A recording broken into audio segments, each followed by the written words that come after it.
Wahyu 12 ayat 7 sampai 17, saya terlebih dahulu, saudara-saudara sekalian, ayat yang ke-8, dan kita terus bergantian sampai ke ayat yang ke-17. Wahyu 12 ayat 7 sampai 17. Maka timbullah peperangan di surga. Mikael dan malaikat-malaikatnya berperang melawan naga itu, dan naga itu dibantu oleh malaikat-malaikatnya. Tetapi mereka tidak dapat bertahan. Mereka tidak mendapat tempat lagi di surga. Dan naga besar itu, si ular tua yang disebut iblis atau Satan, yang menyesatkan seluruh dunia, dilemparkan ke bawah. Ia dilemparkan ke bumi bersama-sama dengan malaikat-malaikatnya. Dan aku mendengar suara yang nyaring di surga berkata, sekarang telah tiba keselamatan dan kuasa dan pemerintahan Allah kita dan kekuasaan Dia yang diurapinya. Karena telah dilemparkan ke bawah mendakwa saudara-saudara kita yang mendakwa mereka siang dan malam di hadapan Allah kita. Dan mereka mengalahkan dia oleh darah anak domba dan oleh perkataan kesaksian mereka, karena mereka tidak mengasihi nyawa mereka sampai ke dalam maut. Karena itu bersukacitalah, hai sorga, dan hai kamu sekalian yang diam di dalamnya. Celak-celak kamu, hai bumi dan laut, karena iblis telah turun kepadamu dalam geramnya yang dahsyat, karena ia tahu bahwa waktunya sudah singkat. Dan ketika naga itu sadar bahwa ia telah dilemparkan di atas bumi, ia memburu perempuan yang melahirkan anak laki-laki itu. Kepada perempuan itu diberikan kedua sayap dari burung nasar yang besar, supaya ia terbang ke tempatnya di padang gurun, di mana ia dipelihara jauh dari tempat ular itu, selama 1 masa dan 2 masa dan setengah masa. Lalu ular itu menyemburkan dari mulutnya air sebesar sungai ke arah perempuan itu, supaya ia dihanyutkan sungai itu. Bumi datang menolong perempuan itu.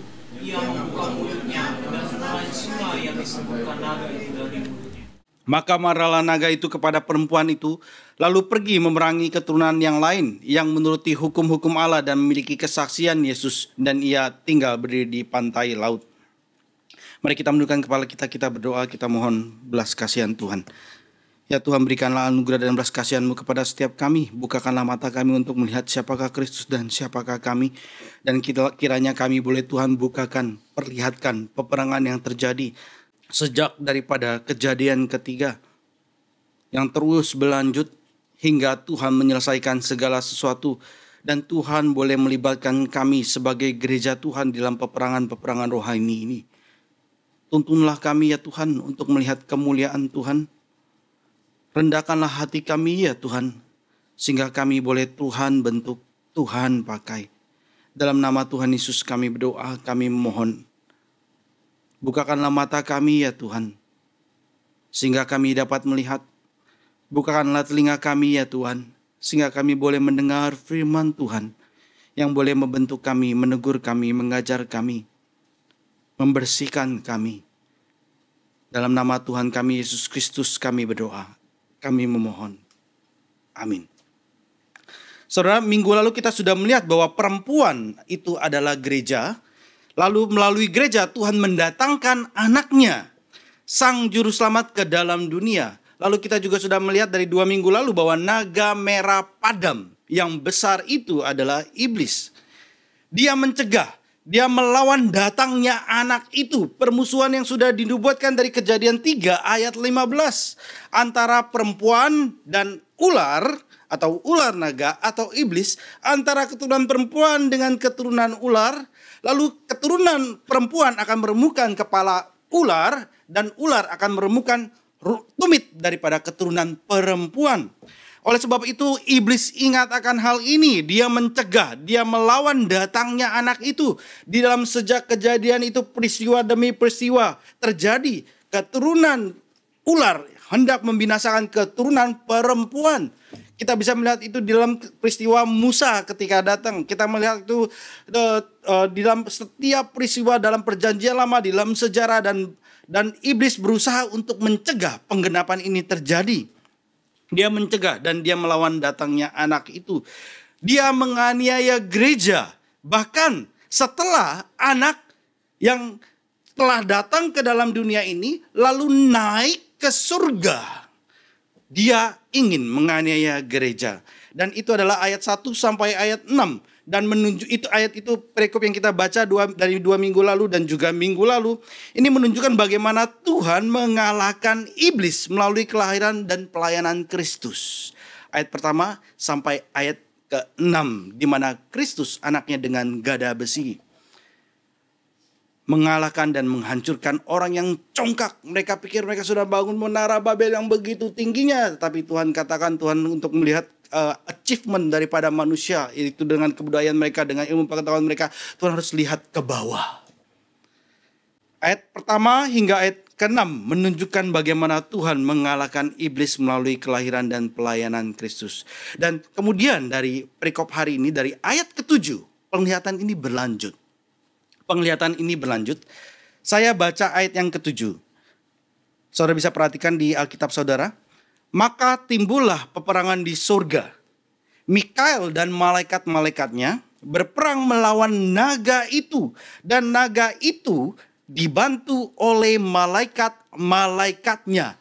Naga atau kadang ular naga itu adalah istilah yang dikenakan untuk iblis, untuk setan. Jadi ada Michael dan para pengikutnya, malaikatnya, dan iblis dengan para malaikatnya. Ini di ayat ke-7 dinyatakan.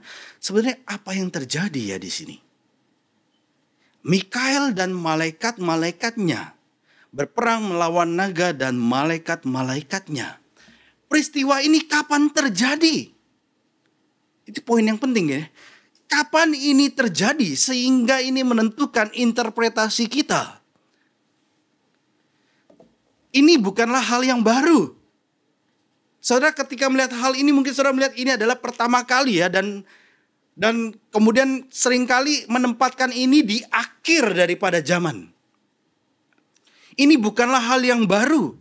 Dan ini bukan hanya muncul dalam kitab Wahyu. Peperangan para malaikat itu sudah ada sejak daripada sebelumnya. Di Perjanjian Lama juga sudah dituliskan. Ketika terjadi peperangan rohani di bumi, maka di surga juga terjadi peperangan rohani. Ketika terjadi peperangan rohani di bumi, di surga pun terjadi peperangan. Dan ini sudah ada sebelumnya dalam Perjanjian Lama. Mari kita buka kitab Daniel 10 ayat 12 sampai 14. Daniel 10. Daniel 10 ayat 12 sampai 14. Kita baca bersama-sama ya. Daniel 10 ayat 12 sampai 14. Ini adalah perkataan malaikat yang datang kepada Daniel. Jadi bukan perkataan Daniel ya. Malaikat yang datang kepada Daniel setelah Daniel berdoa. Daniel 10 ayat 12 sampai 14. Bersama-sama kita baca 1, 2, 3.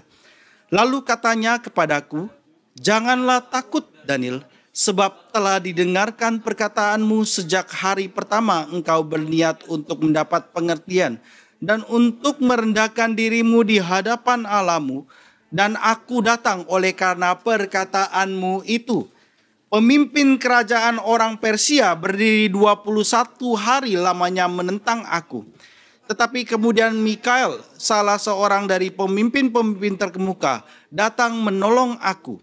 Dan aku meninggalkan dia di sana berhadapan dengan raja-raja orang Persia. Lalu aku datang untuk membuat engkau mengerti apa yang akan terjadi pada bangsamu pada hari-hari yang terakhir. Sebab penglihatan ini juga mengenai hari-hari itu. Penglihatan ini juga berkenaan mengenai hari-hari itu. Malaikat yang datang kepada Daniel.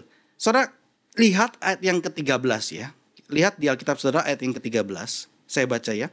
Pemimpin kerajaan orang Persia berdiri 21 hari lamanya menentang aku. 21 hari adalah lamanya juga di mana Daniel berpuasa.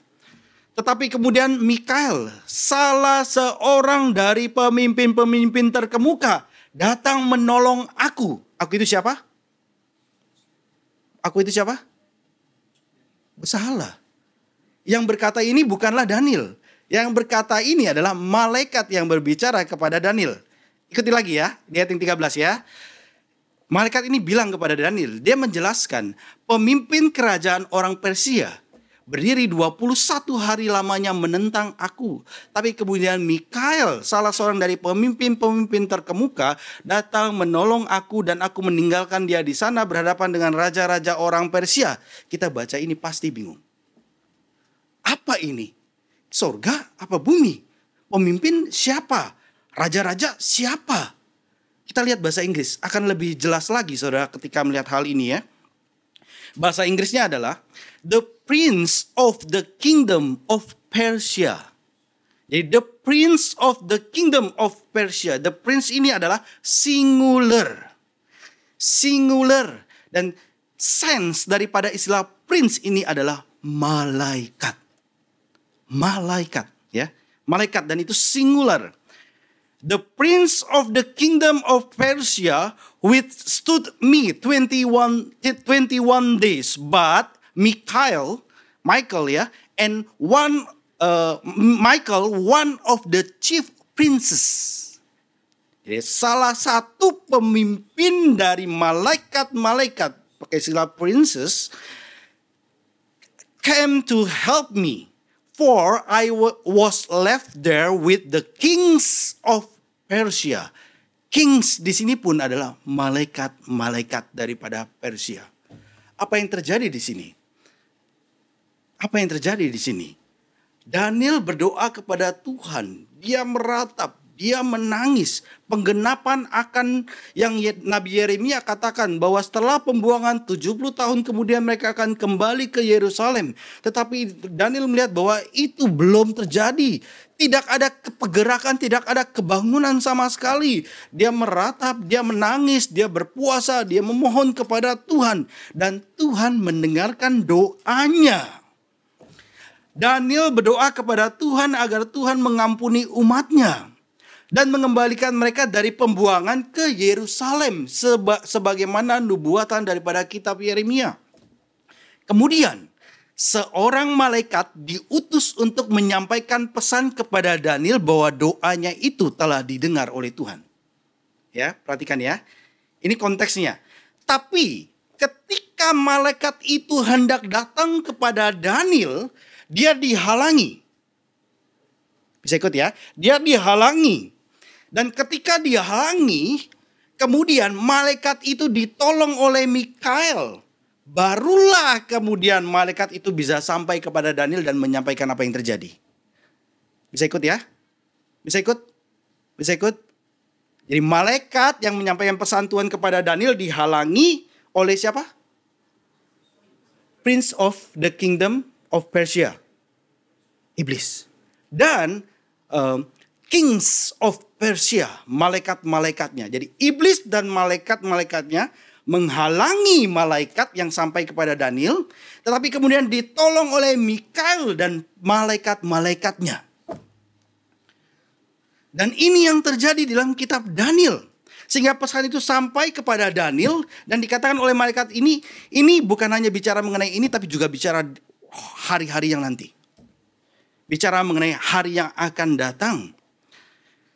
Saudara, dalam peperangan rohani Daniel di bumi, perhatikan sekali lagi, dalam peperangan rohani Daniel di bumi, ini peperangan rohani, maka dia berpuasa, dia berdoa. Di dalam peperangan rohani, senjata orang Kristen adalah berdoa. Kita bisa datang kepada Tuhan dan ini Daniel lakukan. Peperangan rohani Daniel di bumi. Dan Mikael dan para malaikatnya berperang di sorga. Dan sekarang dalam Wahyu 12 ayat 7. Ini adalah peperangan yang terjadi juga di surga. Peperangan antara Mikael dan para malaikatnya dengan iblis dan para malaikatnya. Peperangan ini terjadi di surga. Tetapi siapa yang berperang di bumi? Ketika saudara tahu siapa yang berperang di bumi, maka saudara tahu timingnya kapan. Siapa yang berperang di bumi? Dan peperangan ini sudah dinubuatkan jauh sebelumnya antara kedua keturunan ini. Peperangan antara keturunan perempuan dengan si ular. Peperangan di bumi ini terjadi selama kehidupan Kristus, selama pelayanan Yesus bersama dengan murid-muridnya. Peperangan rohani ini terjadi di bumi antara Yesus dan umatnya dan iblis dengan hamba-hambanya. Di bumi terjadi peperangan rohani, di surga terjadi peperangan rohani. Kita lihat ayat ke-13. Ketika saudara tahu akan hal ini, mengerti hal ini, saudara baca kitab suci di bagian yang lainnya, saudara akan mengerti apa yang Yesus katakan. Apa yang para murid katakan. Sebagaimana ketika saudara sudah mengerti apa itu 1 masa, 2 masa, 1 masa, setengah masa. Apa itu 126 hari, apa itu 42 bulan, apa itu 3,5 tahun. Maka saudara pun ketika mengerti akan hal ini, mengerti apa yang Kristus katakan. Saudara, kita lihat Wahyu 12 ayat 13. Wahyu 12 ayat 13 kita baca bersama-sama. 1, 2, 3.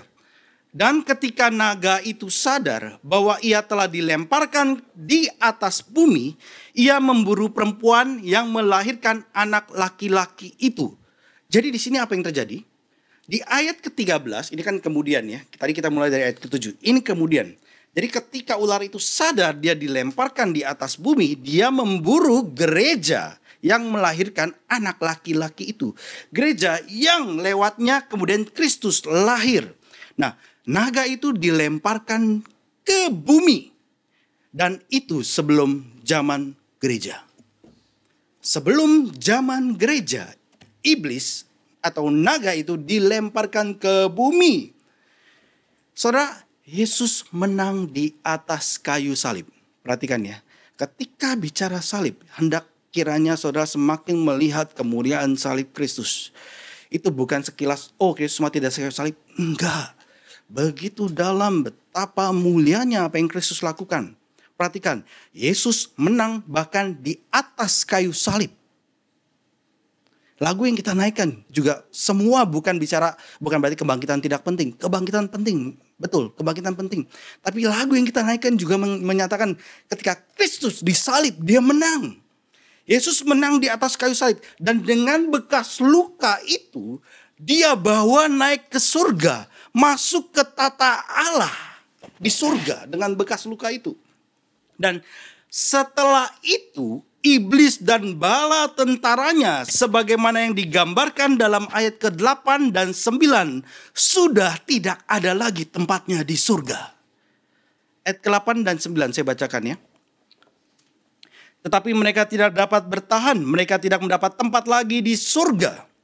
Dan naga besar itu, si ular tua, memang usianya sudah begitu tua, yang disebut iblis atau Satan, yang menyesatkan seluruh dunia dilemparkan ke bawah. Ia dilemparkan ke bumi bersama-sama dengan malaikat-malaikatnya. Jadi sebelumnya mereka bisa datang kepada Allah. Tetapi ketika anak duduk naik ke surga dan duduk di sebelah kanan Bapa, iblis sudah tidak ada tempatnya di surga. Sekali lagi ya, sebelumnya mereka bisa datang kepada Allah, tetapi sekarang tidak. Apa artinya iblis dilemparkan ke bawah dari surga? Iblis dilemparkan dari surga ke bawah. Ayat 10 menjelaskannya kepada kita. Tadi sudah baca ayat 7, ayat 8, ayat 9. Sekarang kita lihat ayat 10. Ayat 10 menjelaskan kepada kita, dan aku mendengar suara nyaring di surga berkata, ini suatu sukacita ya. Sekarang telah tiba keselamatan dan kuasa dari pemerintahan Allah kita. Dan kekuasaan dia yang diurapinya, ini bicara anak, karena telah dilemparkan ke bawah pendakwa saudara-saudara kita. Yang mendakwa mereka siang dan malam di hadapan Allah kita. Saudara baca ayat ini saudara bingung, apa kaitannya dengan kita? Tapi kalau saudara ketika tahu kaitannya dengan kita, saudara akan kagum apa yang Kristus lakukan. Dan ini firman Tuhan real, memberkati kita, menjagai kita, menopang kita, membersihkan kita, membuat kita semakin kagum akan Tuhan. Dikatakan apa dalam ayat 10? Kenapa dilempar ke bawah? Pendakwa saudara-saudara kita yang mendakwa mereka siang dan malam di hadapan Allah kita dilemparkan ke bawah. Kristus telah membungkam usaha iblis untuk mendakwa orang Kristen di hadapan Allah. Ini pun dilakukan oleh anak-anak saya. Ketika mereka bertengkar, mereka akan saling mendakwa kepada saya. Tujuannya apa? Menghukum saudaranya yang lain. Ya, itu dilakukan. Dan oke, dia masih kecil, masih belum mengerti bahwa ini adalah sesama saudara. Tetapi iblis bukanlah saudara. Dia mendakwa kita di hadapan Bapa kita. Tujuannya apa? Ada tujuannya. Ada tujuan yang besar yang iblis kerjakan, saudara. Kristus sudah membungkam usaha iblis ini yang hendak mendakwa orang Kristen di hadapan Tuhan. Dan ketika Yesus menyelesaikan karya penebusannya di atas kayu salib dan kemudian duduk di sebelah kanan Bapa, iblis sudah tidak bisa lagi datang ke hadapan Allah untuk mendakwa orang-orang kudus. Ketika nggak bisa datang kepada Bapa untuk mendakwa kita, itu adalah hal yang sangat besar. Iblis artinya penfitnah atau penuduh. Benar-benar literal, iblis itu artinya pemfitnah, penuduh, pendakwa. Artinya dia adalah musuh umat Allah. Dia bekerja sebagai penyesat. Dia bekerja menipu karena dia adalah bapa pendusta. Dia menyesatkan, dia menipu, dia menuduh, dia memfitnah. Meskipun dia bisa menindas kita di bumi, dia tidak bisa lagi mendakwa kita di hadirat Allah sebagaimana sering dia lakukan sebelumnya dalam perjanjian lama. Perhatikan sekali lagi ya. Walaupun dia bisa menindas menganiaya kita di bumi saat ini, tapi dia sudah tidak bisa lagi mendakwa kita di hadirat Allah sebagaimana dia lakukan dalam perjanjian lama. Itu dulu dia lakukan kepada Ayub. Sehingga ketika Tuhan datang, kamu lihat enggak hambaku Ayub yang setia, yang saleh, yang benar. Dan itu di surga. Iblis berbicara, Tuhan sih yang memagari. Tuhan sih, coba Tuhan tidak berikan, pasti dia akan menyangkal Tuhan. Coba kalau Tuhan ambil ininya, itunya, segala macam, maka dia akan menyangkal Tuhan. Iblis datang kepada Tuhan mendakwa kita di surga. Di dalam perjanjian lama dialami oleh Ayub. Dan terjadi juga ketika Nabi Tuhan, Mika, Nabi Allah yang ditampar pipinya oleh nabi palsu di hadapan Raja Ahab dan Yosafat. Itu adalah iblis datang kepada Allah. Masih ada tempatnya mendakwa. Memberikan ajaran-ajaran palsunya. Mari kita lihat perjanjian baru. Kita buka Lukas 10 ayat 17 dan 18. Lukas 10 ayat 17 dan 18. Kita baca bersama-sama. Lukas 10 ayat 17 dan 18. 1, 2, 3. Kemudian ke-70 murid itu kembali dengan gembira dan berkata, Tuhan, juga setan-setan takluk kepada kami. Nama Tuhan. Silakan dengan suara yang keras. 1, 2, 3.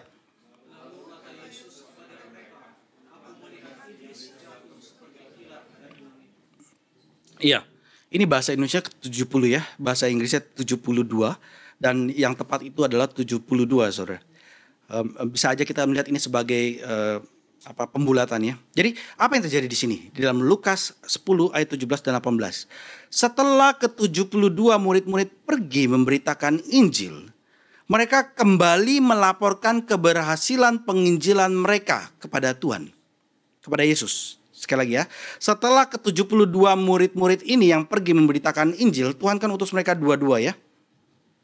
Lalu mereka kembali, dia laporin keberhasilan pemberitaan Injil mereka. Dan Yesus berkata, aku melihat iblis jatuh seperti kilat dari langit.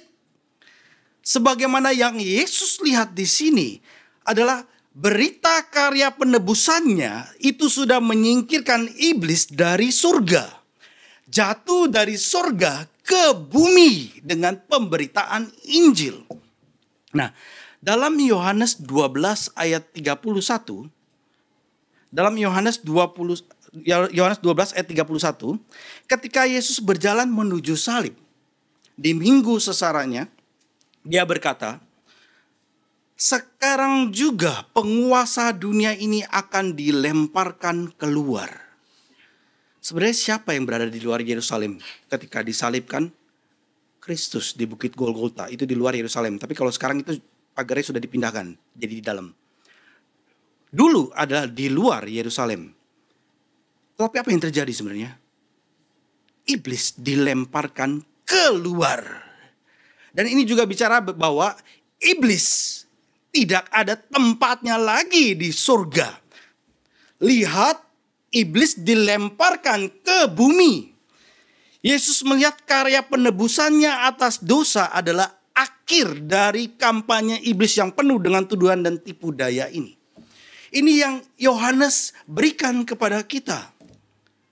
Dan setelah Yesus naik ke atas tata Allah di surga, untuk selamanya iblis sudah tidak bisa lagi mendakwa kita di hadapan Allah. James Hamilton mengatakan, Kristus mencapai kemenangan dan rupanya Allah mengutus Mikael untuk menegakkannya. Lalu G. Cabell mengatakan, apa yang Mikael lakukan adalah cerminan surgawi dari apa yang Kristus lakukan di bumi. Peperangan rohani terjadi di bumi dan di surga. Saudara, Kristus memenangkan peperangan di bumi. Sehingga Mikael dan para malaikatnya menyerang iblis, mengalahkannya dan mengusirnya keluar dari pelataran surga. Ini ayat 7 dan ayat 8 yang kita baca. Dan penting bagi kita untuk mengerti bagaimana Kristus mengalahkan si pendakwa dan bagaimana kita mengalahkannya hari ini. Itu penting. Bagaimana Kristus mengalahkan pendakwa dan bagaimana kita mengalahkannya hari ini. Saudara, saya yakin saudara setiap kita sadar betul betapa hebatnya iblis. Seringkali jatuh kita. Seringkali kita melakukan dosa, melawan Tuhan. Setelah kita melakukan dosa, iblis terus mendakwa kita bukan lagi kepada Tuhan. Sekarang sudah tidak bisa, tapi dia datang nyerang kita. Ini yang berbeda. Ayat ke-11 ya.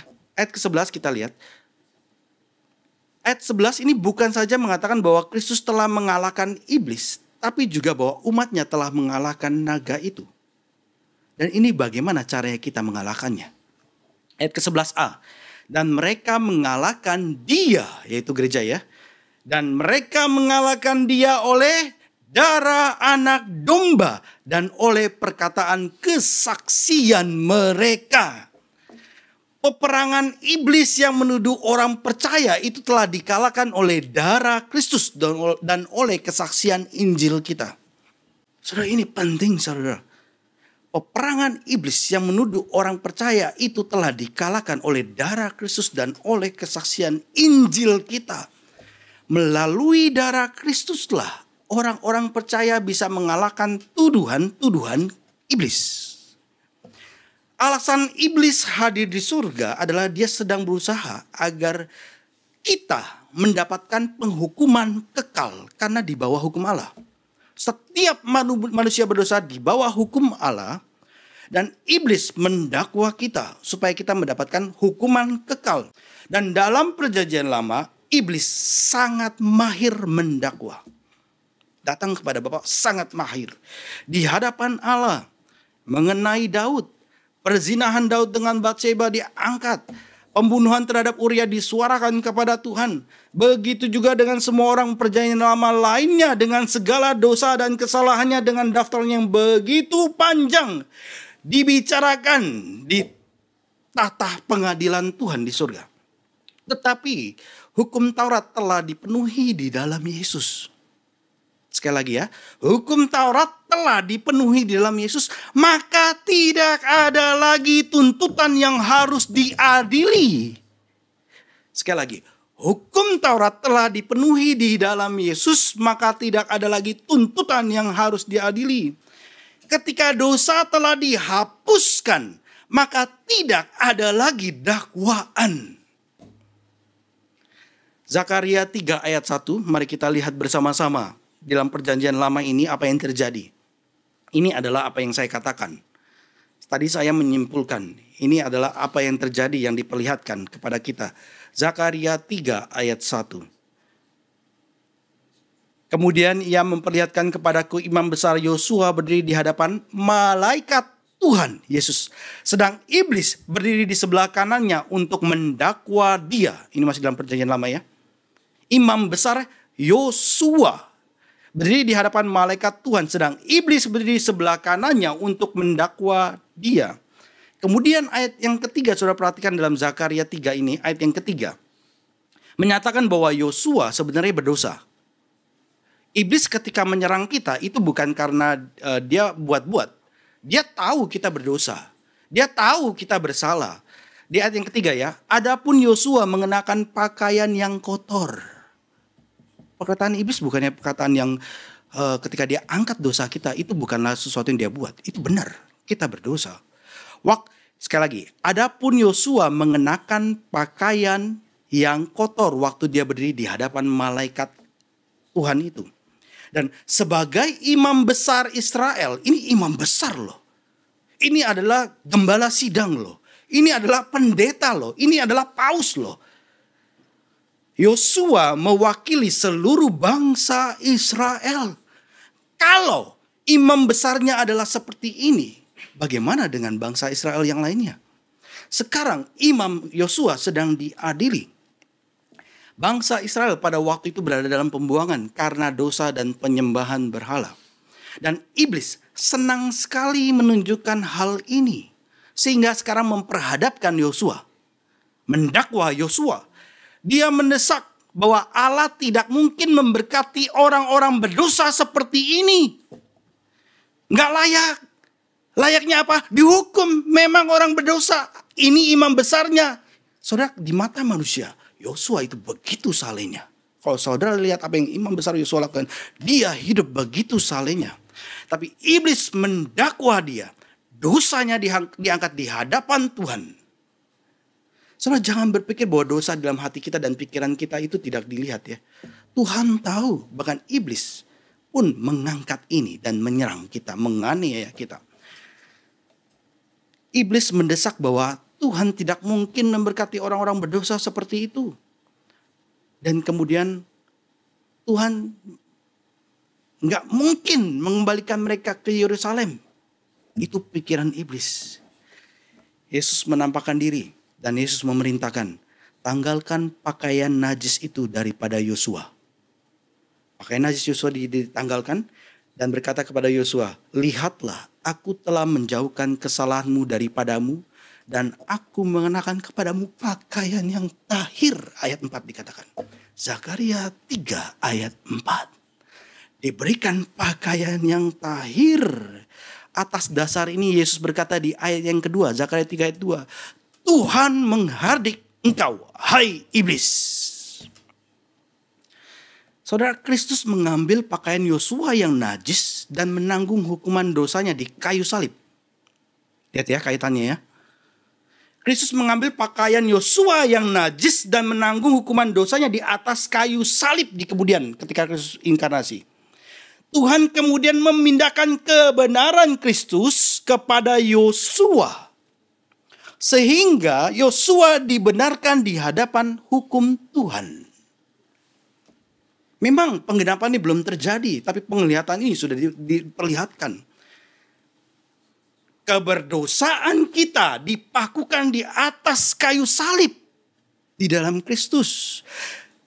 Jadi ini double imputation. Keberdosaan kita ditimpakan kepada Kristus. Perhatikan. Kebenaran Kristus diberikan kepada kita. Sehingga kemudian Yosua dibenarkan di hadapan hukum Tuhan. Dan inilah sebabnya kenapa Paulus bersuka cita dalam Roma 8 ayat 1. Kita buka, poin ada gak ya? Roma 8 ayat 1. Kita baca bersama-sama. Roma 8 ayat 1. Ya, kita baca ya di sini ya. Kita hafalkan untuk 2 minggu yang akan datang. Sama-sama kita baca 1, 2, 3. Roma 8 ayat 1. Oleh sebab itu sekarang sama sekali tidak ada penghukuman bagi mereka yang ada di dalam Kristus Yesus. Kalau Tuhan saja, Bapa kita, tidak menghukum kita, siapa yang bisa menghukum kita? Betul-betul amazing grace. Sangat besar kasih Tuhan, anugerah Tuhan. Jikalau saudara sudah percaya Yesus, iblis telah kehilangan kemampuan untuk mendakwa saudara di pengadilan Tuhan. Iblis tidak punya kuasa. Dan tidak ada penghukuman bagi mereka yang ada di dalam Kristus Yesus. Darah Yesus, anak Allah, telah menyucikan kita daripada segala dosa kita. Saudara, ketika Luther sedang menerjemahkan Alkitab ke dalam bahasa Jerman, iblis ingin mematahkan semangatnya. Karena dia nggak bisa datang kepada Allah di sorga. Maka apa yang dia lakukan di bumi? Dia menganiaya, dia menghalangi. Dia datang kepada manusia di bumi. Iblis tunjukin dosa-dosanya Luther. Dengan daftarnya yang panjang, kesalahan-kesalahan Luther. Dia mengejek-ngejek Luther yang ingin melayani Tuhan. Luther mengakui kebenaran akan dosa-dosanya yang didaftarkan itu. Luther mengakuinya. Tapi Luther menunjukkan bahwa darah Kristus telah menyucikannya dari semua itu. Dan kemudian apa yang Luther lakukan? Luther lempar wadah tintanya yang dia dipakai untuk tulis. Dia lemparkan wadah tintanya ke arah setan itu dan kemudian meninggalkan bekas di dinding yang saudara bisa lihat itu sampai saat ini.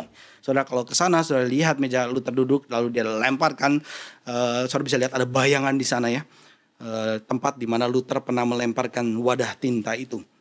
Saudara, kita menang atas iblis oleh darah anak domba. Jadi ketika dikatakan kita menang kenapa? Oleh darah anak domba. Kita menang kenapa? Karena Kristus yang tersalib. Kenapa? Saudara sudah mengerti akan hal ini sekarang? Kenapa kita bisa menang oleh darah anak domba? Karena double invitation yang diberikan, dilakukan. Ini betapa mulia, betapa agung, betapa besar. Dan kita kemudian juga menang atas iblis oleh perkataan kesaksian kita, dikatakan oleh Yohanes dalam kitab Wahyu. Iblis ingin berita kekalahannya ini dirahasiakan. Dengan Kristus disalib, iblis dikalahkan. Ya kan ya? Iblis dikalahkan oleh darah anak domba. Dan berita kemenangan ini ingin iblis rahasiakan. Jangan sampai kemudian berita ini disebarkan. Karena kalau ini disebarkan maka kecelakaan bagi iblis. Tetapi ketika orang Kristen menyebarkan kabar baik tentang pengampunan di dalam Kristus, kuasa iblis menyusut. Perhatikan di sini, ini peperangan rohani saudara. Ketika orang Kristen mengabarkan kabar baik tentang pengampunan di dalam Kristus yang tersalib, kuasa iblis menyusut. Iblis bisa menguasai anggota keluarga kita. Iblis bisa menguasai teman-teman kita dengan menuduh hati nurani mereka bahwa mereka tidak akan pernah bisa diterima oleh Tuhan. Orang Kristen berperang dengan menceritakan kebenaran tentang darah Kristus yang menyelamatkan. Dan kita tahu betul, bukan usaha kita. Enggak ada sama sekali usaha kita, hanya anugerah. Kita punya kuasa untuk melawan kerajaan iblis setiap kali kita bersaksi tentang apa yang Kristus lakukan. Kesaksian bukan bicara tentang kita. Kesaksian bicara tentang apa yang Kristus lakukan bagi kita. D.A. Carson mengatakan, tentara kegelapan dipukul mundur oleh orang-orang Kristen yang memberi kesaksian tentang siapa Allah dan apa yang telah Ia lakukan di dalam Kristus Yesus. Bagaimana lagi kita dapat memukul mundur iblis dan pasukannya? Kita akan dikalahkan jika kita hanya berdiam diri. Jika Anda tidak pernah membagikan Injil kepada orang lain, Anda sendiri akan dikalahkan. Anda tidak mendorong mundur batas-batas kegelapan. Inilah cara setan dikalahkan, yaitu dengan darah anak domba dan dengan perkataan kesaksian Anda. Dengan darah anak domba dan dengan perkataan kesaksian Anda. Karena Kristus telah menyelamatkan kita melalui darahnya, kita bukan hanya memberitakan Injil juga. Walaupun itu kita lakukan.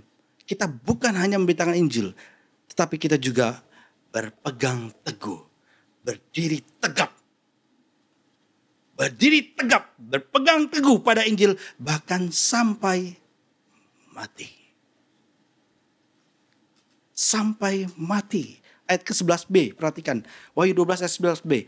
Karena mereka tidak mengasihi nyawa mereka sampai ke dalam maut. Hamilton mengatakan, lebih baik mati dalam keadaan percaya kepada Kristus dan berpegang teguh pada Injil daripada terus hidup dengan menyangkal Injil. Ada gaya orang Kristen? Ada. Orang Kristen yang diselamatkan, ya, tapi dia menyangkal Injil. Dia nggak ini ya, memberitakan Injil. Diselamatkan sih diselamatkan, tapi selamatkannya pas-pasan, kira-kira seperti itu ya. Sekali lagi ya, Hamilton mengatakan lebih baik mati dalam keadaan percaya kepada Kristus dan berpegang teguh pada Injil daripada terus hidup dengan menyangkal Injil melawan Injil. Tanpa Injil, ketika Anda berdiri di hadapan Allah, semua tuduhan iblis akan menjadi kenyataan. Perhatikan, ini kebalikan ya. Tanpa Injil, ketika Anda berdiri di hadapan Allah, semua dakwaan iblis akan menjadi kenyataan dan Anda akan dikutuk bersama iblis. Saudara, iblis ingin sekali menuduh, ingin sekali mendakwa kita. Dia punya semua bukti yang dia perlukan untuk membuat setiap manusia yang dituduhnya masuk ke dalam hukuman kekal bersama dengan dia. Dia punya bukti yang cukup. Begitu pentingnya untuk setiap saudara datang kepada Tuhan, mengakui dosa-dosa saudara di hadapan Tuhan. Semua bukti yang iblis punya itu tidak punya kuasa lagi ketika saudara bawa itu ke hadapan Bapa. Jangan sisakan. Bawa itu ke hadapan Bapa. Kemudian apa yang terjadi dalam pasal 12. Ayat-ayat terakhir dari pasal ke-12 ini menjelaskan situasi gereja setelah kenaikan Yesus ke surga. Jadi Yesus naik ke surga, kan iblis dilemparkan ke bumi ya. Gak ada tempatnya lagi di surga. Dan kemudian berbicara mengenai apa yang terjadi dengan gereja. Ada dua. Yang pertama adalah hasil dari kemenangan Kristus itu ada dua ya. Pertama, ada sukacita kekal di surga. Yang pertama. Yang kedua adalah ada penderitaan sementara gereja. Kita baca Wahyu 12 ayat 12.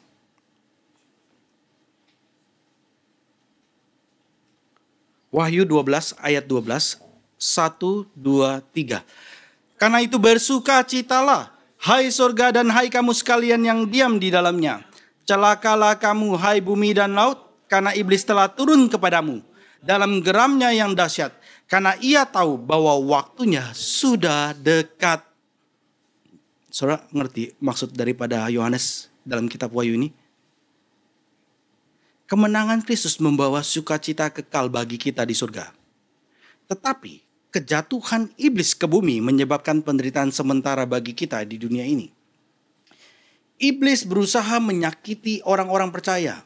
Dia mencari timingnya yang tepat untuk datang menghasut. Karena dia tidak bisa menggagalkan penyelamatan Kristus, maka dia berusaha menggagalkan keterasingan gereja di bumi. Iblis marah dengan kekalahannya. Dan iblis tidak akan membenci apapun selain orang-orang percaya kepada Kristus. Iblis tidak akan membenci apapun selain orang-orang yang taat kepada firman Tuhan, yang bersaksi tentang kabar baik. Ayat yang ke-17. Maka marahlah naga itu kepada perempuan itu, lalu pergi memerangi keturunan yang lain yang menuruti hukum-hukum Allah dan memiliki kesaksian Yesus. Dinyatakan di sini. Iblis sangat marah dengan kekalahannya dan sekarang dia menyerang gereja Tuhan. Nah, saudara, ketika pasukan sekutu mendarat di Normandia, yang waktu minggu lalu saya sudah sampaikan pada bulan Juni tahun 1944, Perang Dunia Kedua itu sudah selesai. Lalu para jenderal Jerman itu mulai datang dan minta Hitler untuk menentukan akhir perang. Karena sudah tahu kalah. Dan ayo kita tentukan, kita diskusi akan akhirnya perang ini. Kemudian apa yang dilakukan oleh Hitler? Saudara tahu sejarah ini. Hitler justru melakukan hal yang sebaliknya. Dalam kemarahannya yang menggila, dia melakukan semua yang dia bisa lakukan. Salah satu yang dia lakukan adalah menghujani kota-kota di Inggris dengan rudal V2. 1000 rudal V2 mendarat di Inggris dan banyak orang yang mati dan kota London rusak. Kenapa Hitler melakukan hal ini meskipun perang sudah berakhir? Dia sudah kalah. Wahyu 12 ayat 12b menyatakan kepada kita, celakalah kamu hai bumi dan laut karena iblis telah turun kepadamu dalam geramnya yang dahsyat. Karena ia tahu bahwa waktunya sudah singkat. Waktunya sudah singkat. Iblis tahu dia tidak bisa mengambil keselamatan kita. Dia tidak bisa mengambil hidup kekal kita, gereja Tuhan. Orang percaya dia tidak bisa melakukannya. Oleh sebab itu dia menganiaya dan makin menggila. Senjata iblis yang dipakainya menjelang hari-hari terakhir, saudara perhatikan. Senjata iblis yang dipakainya, rudal-rudal iblis yang dipakainya menjelang hari-hari terakhir yang makin menggila. Dan saya yakin saudara tahu betul akan hal ini adalah amoralitas seksual. Ideologi sekuler. Penyembahan berhala dan berbagai tipu daya lainnya yang semakin gencar diluncurkan. Dia tahu bahwa waktunya sudah singkat. Dulu orang malu kalau mereka berdosa. Kalau ada tampilan yang pornografi di layar kita, kita pun malu gitu ya ngeliat, walaupun bukan kita sengaja mencari, kita pun malu. Kalau ada orang yang melakukan hal tindakan yang tidak senonoh, kita malu. Dulu orang malu kalau berdosa. Tetapi di zaman kita itu diumbar. Masuk ke dalam tontonan-tontonan kita. Bahkan berbangga atasnya. Saya ada tahu kenal satu orang remaja, masih remaja dia. Dia bilang, aduh saya sendirian, kesepian. Saya mau tahu apa itu yang namanya pacaran. Siapa yang mau sama saya. Terserah mau laki-laki maupun perempuan. Saya mau coba apa itu yang namanya seks. Dia bilang, saya kenal loh dengan orang ini. Dia ngomong seperti ini. Bahkan saudara, ini dosa sudah nggak disembunyikan, diumbar. Masuk ke dalam tontonan, bahkan berbangga atasnya. Bahkan saudara, di Jepang, masuk ke dalam CV saudara waktu lamar pekerjaan. Masuk ke dalam CV di waktu lamar pekerjaan. Dosa diberitakan dengan bangganya dan dirayakan. Ada satu orang datang, orang Jepang datang, yang wawancarain adalah jemaat kita. Dan isinya adalah, salah satu kebanggaan tulis dalam CV-nya adalah, saya begitu bergairah ketika melihat pornografi. Dan ini adalah yang saya utamakan dan kebanggaan saya. Saudara, coba lihat.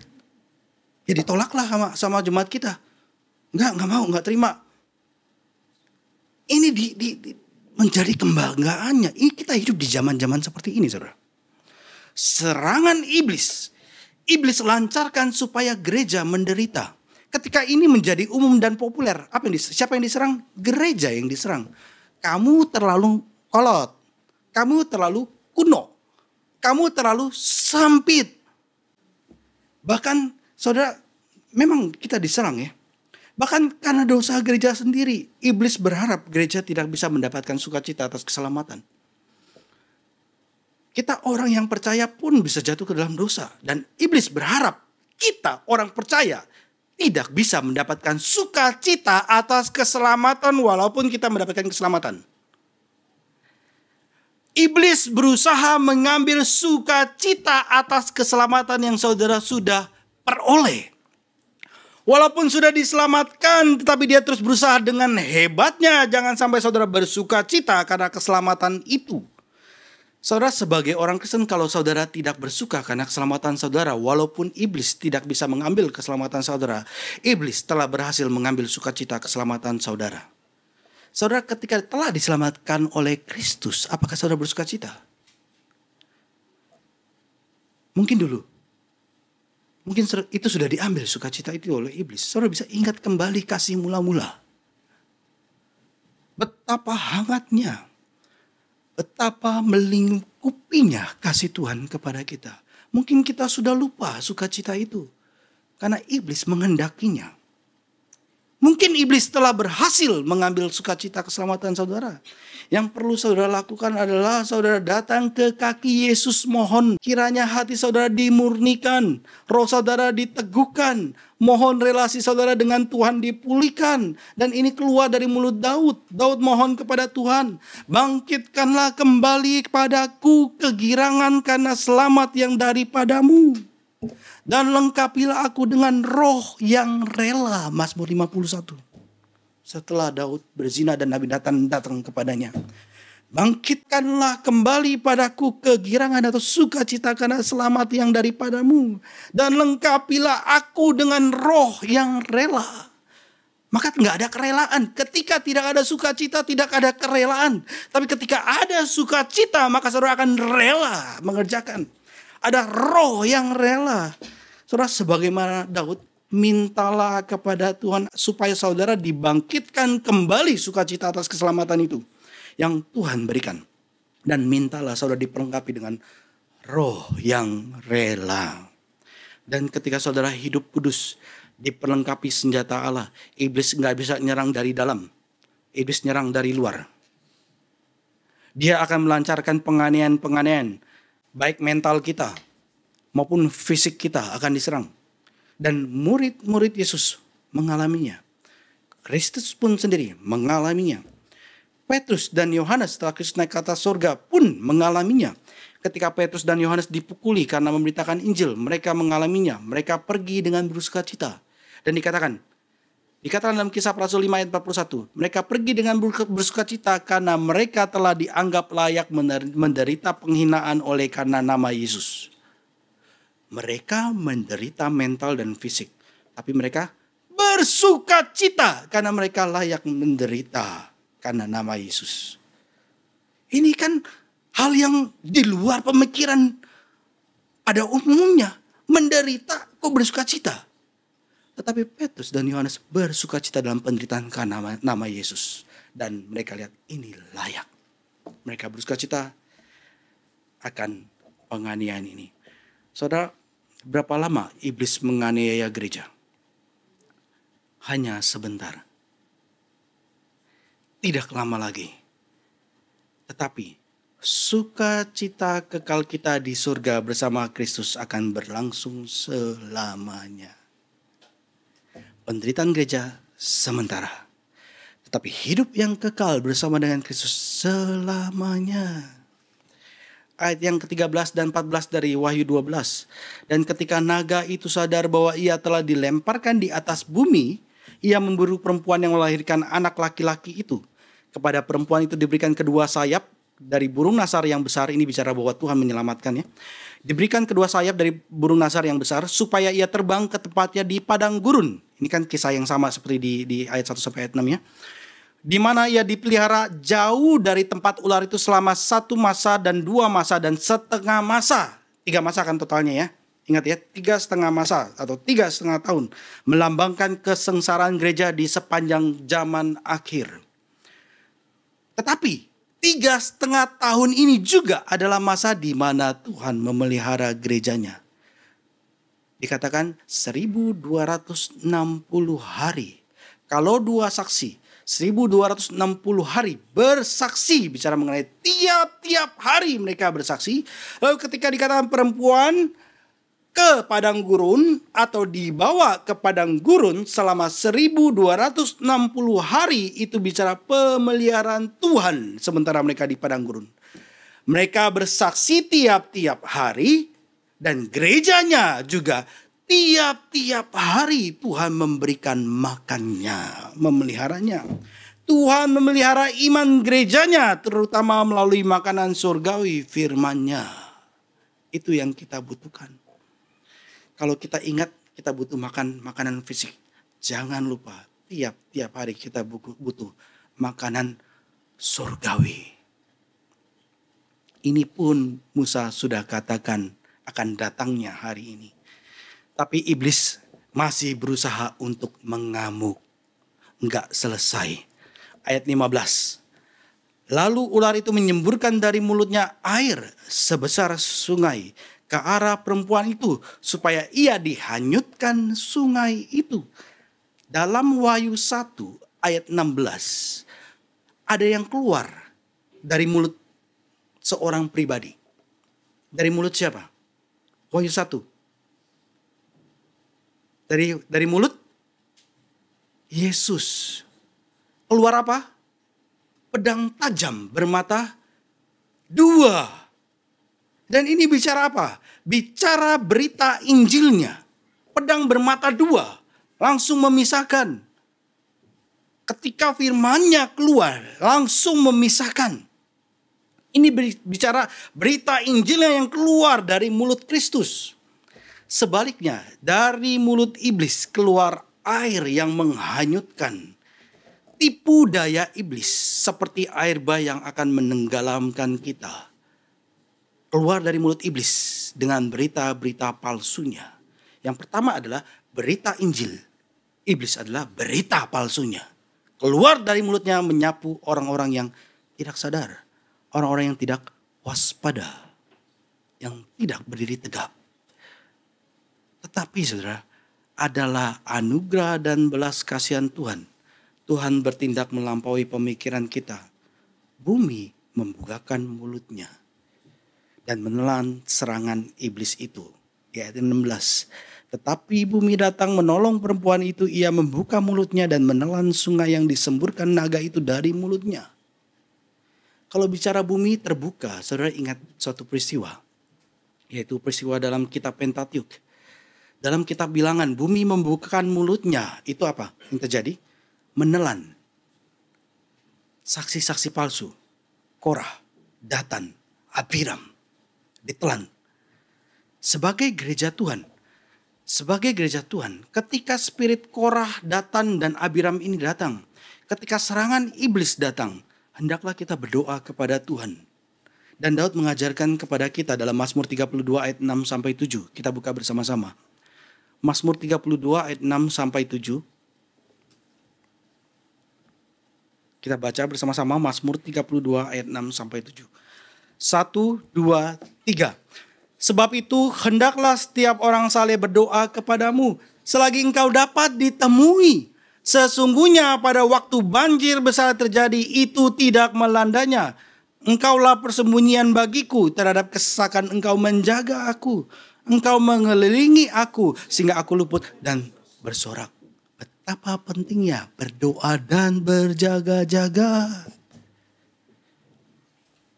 Saudara, iblis telah dilemparkan ke bawah dari sorga oleh kemenangan Kristus. Di bumi dia masih bisa menghembuskan penderitaan duniawi kepada kita. Tetapi dia sudah tidak bisa lagi mendakwa kita di hadapan Tuhan di sorga. Dia pun tidak bisa merampas hidup kekal kita. Seorang misionaris yang bernama John G. Paton, karena pelayanan dia, kemudian seorang mantan kanibal percaya kepada Yesus yang namanya adalah Namuri. Lalu setelah Namuri menerima keselamatan, dia kemudian menjadi penginjil. Dan suatu hari Namuri menyampaikan tentang darah Kristus, dia berkhotbah di desanya. Dan kemudian seorang dukun datang, nyamperin dia dan pukul dia dengan balok, dengan pentungan. Lalu kemudian Namuri terluka parah dan dia pergi ke rumah Paton dan Paton ngerawat dia sampai sehat kembali. Lalu Paton bilang kepada Namuri, nggak usah kembali ke desa kamu lagi. Paton bilang. Tapi kemudian Namuri ini menolak apa yang Paton katakan. Dia ingetin Paton bagaimana darah Kristus itu telah menaklukkan iblis dan membebaskan dia sendiri untuk kemudian memberitakan Injil. Dia katakan, Pak misionaris, Ketika saya melihat mereka haus akan darah saya melihat diri saya sendiri dulu ketika misionaris datang ke pulau saya. Saya ingin membunuh misionaris itu sebagaimana dia sekarang ingin membunuh saya. Kalau waktu itu misionaris itu menjauh karena bahaya seperti itu, saya akan tetap adalah orang yang tidak percaya. Tetapi misionaris itu datang dan terus mengajar kami. Sampai oleh kasih karunia Tuhan saya diubahkan menjadi sekarang ini. Sekarang Tuhan telah mengubah saya menjadi yang sekarang ini. Tuhan yang sama bisa mengubah orang-orang tanah yang malang ini untuk mengasihi dan melayani Tuhan. Saya tidak bisa menjauh dari mereka. Tetapi saya akan melakukan semua yang saya bisa untuk membawa mereka kepada Yesus. Namuri katakan, yang dulunya juga adalah kanibal. Saudara, melalui darah anak domba dan kesaksian para saksi seperti John Patton dan Namuri yang baru bertobat, terang Kristus menaklukkan pulau-pulau yang dulunya merupakan wilayah kekuasaan iblis. Dan bagaimana dengan kita?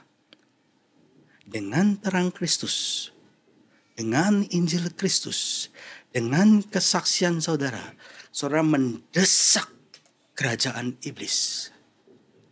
Kalau saudara dengan iman meraih kemenangan darah Kristus dan saudara dengan berani memberitakan Injilnya tanpa takut akan penderitaan, tanpa takut akan kehilangan, tanpa takut bahkan maut sekalipun, maka iblis akan dilemparkan dari tahtanya. Dan keselamatan dan kuasa dan kerajaan Allah kita dan otoritas Kristus akan datang. Seluruh surga akan turut bersuka cita memuji Tuhan sebagaimana yang kita diperlihatkan pada Wahyu 12 ini. Jika kita setiap hari menerima kematian Kristus dan memberikan kesaksian kita, kita akan menang oleh darah anak domba. Mari kita berdoa. Minta Pak Roh boleh pimpin kita dalam doa. Mari kita berdoa. Bapa di dalam surga, kami sungguh bersyukur untuk firman-Mu ya Tuhan, yang membukakan mata kami kembali, bahwa keberdosaan kami telah ditimpakan kepada Tuhan kami Yesus Kristus, dan pakaian kebenaran itu dipakaikan kepada kami ya Tuhan. Sungguh hidup kami adalah anugerah-Mu. Tidak ada satupun dosa yang tidak dapat disucikan oleh Tuhan Yesus Kristus. Kiranya lah ya Tuhan, kami sebagai umat-Mu di tempat ini boleh melihat kembali betapa mulianya salib Tuhan kami Yesus Kristus. Bukakan kepada kami ya Tuhan betapa berdosanya kami dan betapa besar anugerah Tuhan kepada kami. Dan tidak ada satupun kuasa daripada iblis yang dapat mendakwa kami ya Tuhan. Karena Kristus telah menang.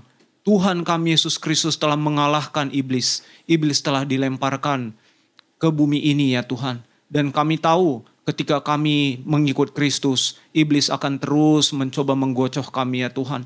Anak-anak Tuhan dalam Alkitab pun coba diserang oleh iblis. Gereja-Mu di sepanjang zaman diserang oleh iblis.